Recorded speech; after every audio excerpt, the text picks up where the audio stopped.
John Eustace has completed his pre-match press as Derby County prepare to face up against Swansea City at the Swansea.com stadium. Now obviously there's a load of key talking points that I've taken from this press conference in order as we look ahead for the game this weekend. Obviously, the main point that I want to talk about, and I'll also go into a bit more detail about it in a video later on today, is talking about Ryan Nyambe.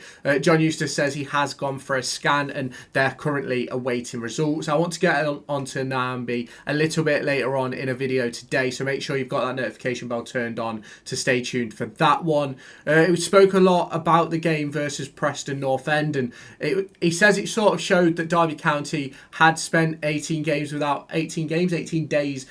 a fixture as we went into the game, and was very, very rusty. But it felt as if we built into it really, really well, and ultimately we stuck to the game plan well in that first half. Never really felt as if Preston were a threat, and even in that first half when they had a lot of the ball, it was mainly in their own half and not anything to worry about. And he says that after half time they executed the game plan perfectly, scored 2 early goals, and obviously that took Derby County to a 2-0 victory.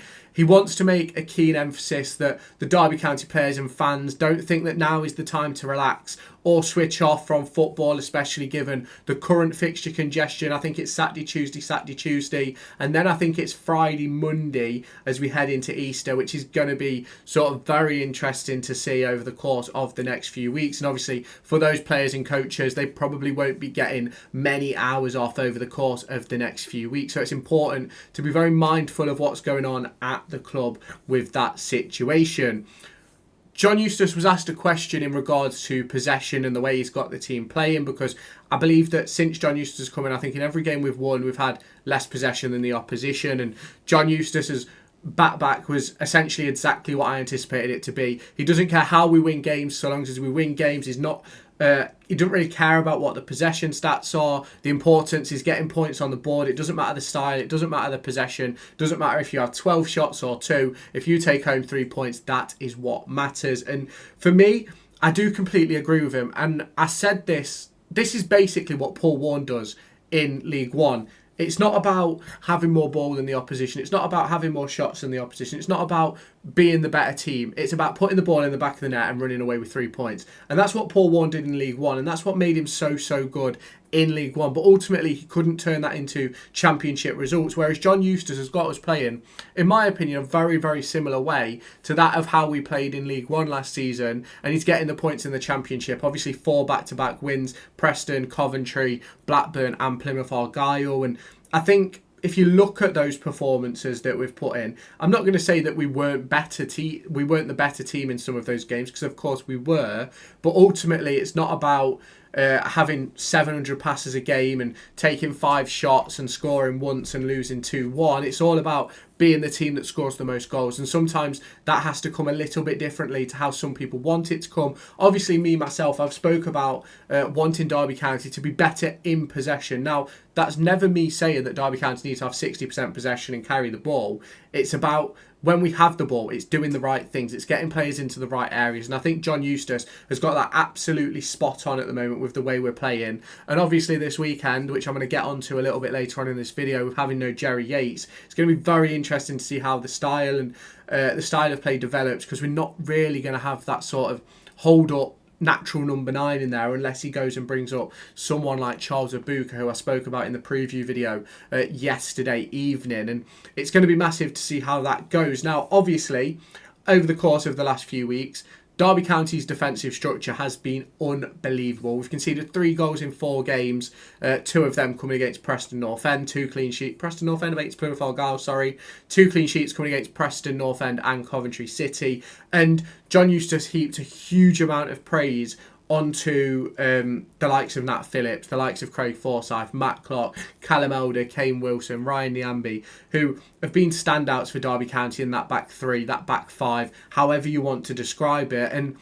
John Eustace puts a lot of it down to the work they've been doing on the training field. And I completely agree that that work on the training field is going to be absolutely massive. And it's certainly going to help take those players into the positions where John Eustace wants them, to make sure they're as defensively solid as they can be. But I also think you have to look at the experience in that back line of Matt Clark is a massively experienced Championship player. Craig Forsyth is a massively experienced Championship player. and knows how to defend. Nat Phillips, don't get me wrong, isn't half. I don't think he's even half of experienced as the likes of Matt Clark and Craig Forsyth, but he's played at the highest level and been unbelievable. He's won the Champions League, for God's sake. Nat Phillips knows how to play football, and he has, in my opinion, gone very under the radar in recent weeks. And I'm really impressed that Dom Dietrich asked a question about the defensive line and asked a question about those defenders, because Nat Phillips put up, I think it was 2 assists on Wednesday afternoon for both Jerry Yates' goal and for Craig Forsyth's. And it's not often a defender is in those positions to do that. And I know it both came from, I think one came from a long throw in, one from a corner, but it's one of those things where he has to be in the right place at the right time. And I think he's done that on both the defensive end and the attacking end, and you have to give Nat Phillips full credit. I think Craig Forsyth and Matt Clark have been excellent as well. I think Craig Forsyth has finally been given sort of the freedom to play football again, whereas I felt under Paul Warne at times he wasn't sort of in that position where he felt comfortable. And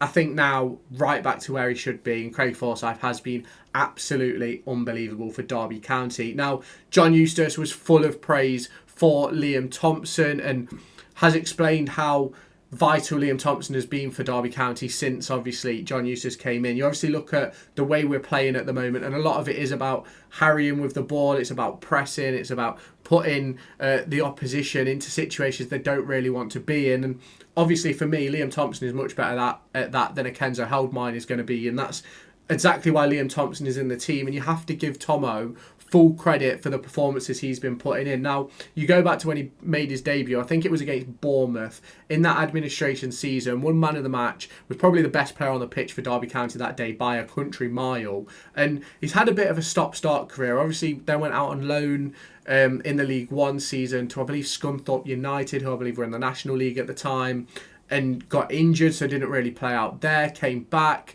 got straight back into the team at Derby for the next season, but then picked up an injury which kept him out for about 3 months.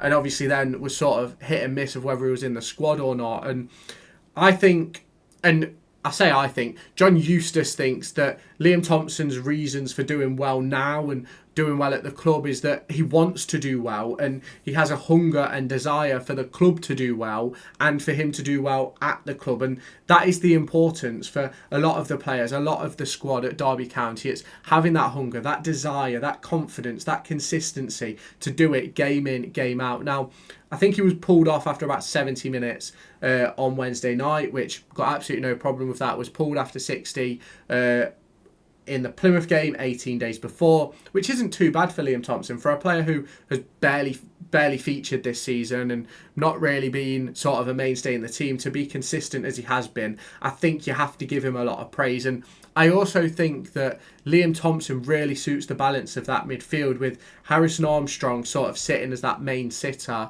sort of breaking up the play, getting on the ball, getting the ball off the back line when he needs to, and sort of making those forward passes, and then having Liam Thompson harrying about. Ebo Adams sort of then has the freedom to go and win the ball and read the play well, which he's very good at, and whether that's deeper or higher up, Ebo Adams has been unbelievable at that for Derby County ever since he joined. I think last night was probably his poorest game across the course of the last few weeks, probably since QPR really. I'm not saying he was bad by any means, Ebo Adams, at all, don't get me wrong, but I think he was just a little bit sloppy in possession, made a couple of errors early doors, and I do think he brought it back in the second half, but those early errors sort of marred his performance for me. And then John Eustace goes on to talk about the academy and how he believes it's got to have a massive importance on Derby County's future. Doesn't sort of explain as to how he's going to do that right now, but obviously at the moment the pure focus for Derby County over the next 7 games is making sure we stay in the division. Now, if Derby County secure safety with 2 games to go, will he give some of those youngsters an opportunity? I'm not entirely sure. Will he change it up and start to move towards what he wants to do next season, whether that be a 4-2-3-1, a 4-2-3, a 4-3-3, sorry, whether it be a 3-5-2, 3-4-3, whatever he decides to do, is he going to sort of play that towards the end of the season? And that's what we're going to have to wait and see. Obviously, it'll all depend on Derby County being safe and securing survival as early as possible, which obviously at the moment we still need to pick up probably maybe 3 more wins, I think, until we can secure any sort of survival, but we'll have to wait and see if that will happen for Derby County. And on the last note, as I mentioned earlier, Derby County will be missing Jerry Yates. John Eustace was asked about it and was asked whether how it would impact at the weekend and things like that, and he didn't give us anything to go with. And for me, it's going to be very interesting to see how that develops. Is he going to go with Mendes Lang? Is he going to go with Caden Jackson? Is he going to go with Kenzo Haldmine and put him as that second striker with Marcus Harness? How is he going to play it? Is he going to go to a back four? What is the circumstance going to be? For me, I personally believe he'll stick with a 3-5-2. I think it'll be a coin toss between Caden Jackson and Mendes Lang of who plays up top with Marcus Harness. I do think it's going to be a bit of a difficult one, really, for Derby, with missing, obviously, our only natural number 9. But I do think he'll probably take Charles Abuka or a Lennon Wilden. I'm not entirely sure if Lennon Wilden is fit, to be completely honest with you. But I do think they are possibilities to go up with the squad to Swansea. We'll obviously find out on Saturday when the squad is announced. But it'll be interesting to see how things change, how things develop into that one, with obviously missing Jerry Yates, but obviously that means Yates will be back for, I think we play on Tuesday night. Is that against Burnley? I think it is Tuesday night against Burnley at Pride Park. But obviously, let me know your thoughts on John Eustace's press conference down in the comments. If you have not done so already, make sure you hit that subscribe button, you turn on the notification bell, hit the like button as well to help push this video to brand new audiences, and I'll catch you in my next video.